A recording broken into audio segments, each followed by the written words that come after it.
From Washington, this is VOA News.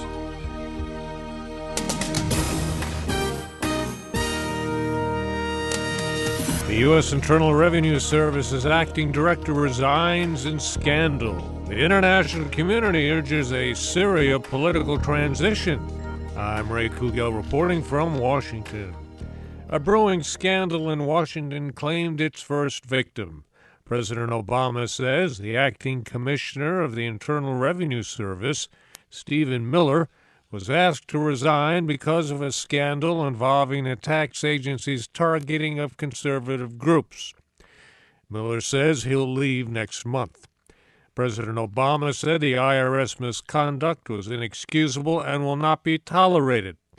He said he'll do everything in his power to make sure the problem is not repeated, and that he'll work with Congress in an oversight role. The president made his comments just hours after Attorney General Eric Holder said a criminal investigation of the IRS could include potential civil rights violations, false statements, and potential violations of the Hatch Act, which prohibits federal employees from engaging in some partisan political activities. U.S. lawmakers questioned Attorney General Holder about the Justice Department's secret seizure of Associated Press telephone records. Members of the House Judiciary Committee challenged Mr. Holder about the action, which took place last year in connection with a criminal investigation involving the leak of classified government information. Authorities are trying to determine who may have provided information for a May 2012 AP story about a CIA operation in Yemen that thwarted an al-Qaeda bomb plot. The White House says it would support a bid to pass legislation to strengthen journalists' rights to protect their sources. The United Nations General Assembly voted to condemn the Syrian government's escalation of the country's war and backed the role of the opposition Syrian National Coalition as party to a potential political transition. VOA's Margaret Bashir reports. Reacting to the continued paralysis in the 15-nation UN Security Council, Qatar and several other countries decided several weeks ago to push for a resolution in the UN General Assembly on the situation in Syria, which continues to deteriorate. Despite the objections of Russia, Syria, and several other countries that General Assembly action now would be counterproductive, the draft resolution was approved Wednesday. The non-binding resolution welcomes the establishment of the opposition Syrian National Coalition as effective representative interlocutors needed for a political transition. It also calls for an inclusive Syrian-led political transition through dialogue with representatives from both the government and opposition.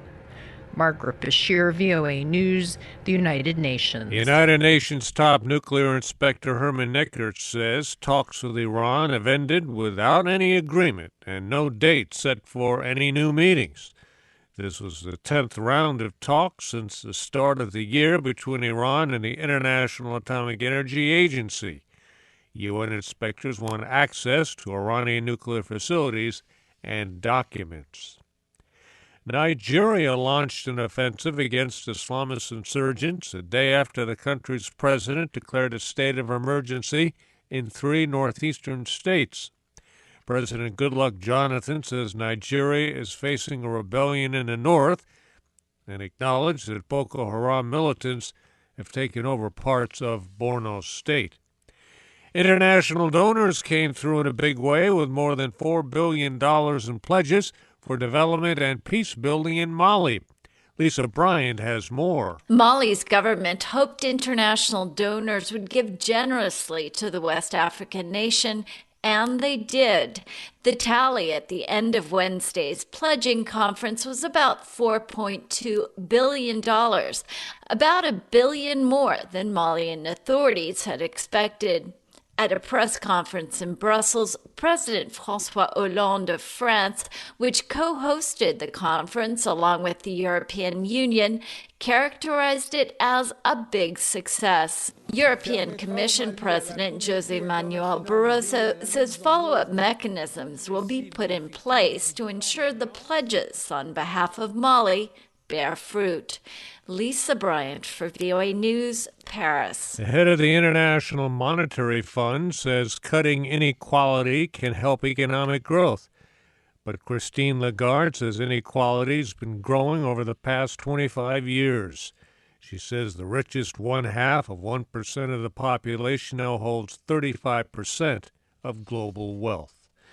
NASA says its Kepler Space Telescope, which has been leading the search for Earth-like planets throughout the universe, is crippled by the failure of one of the mechanical reaction wheels that helps keep it pointed.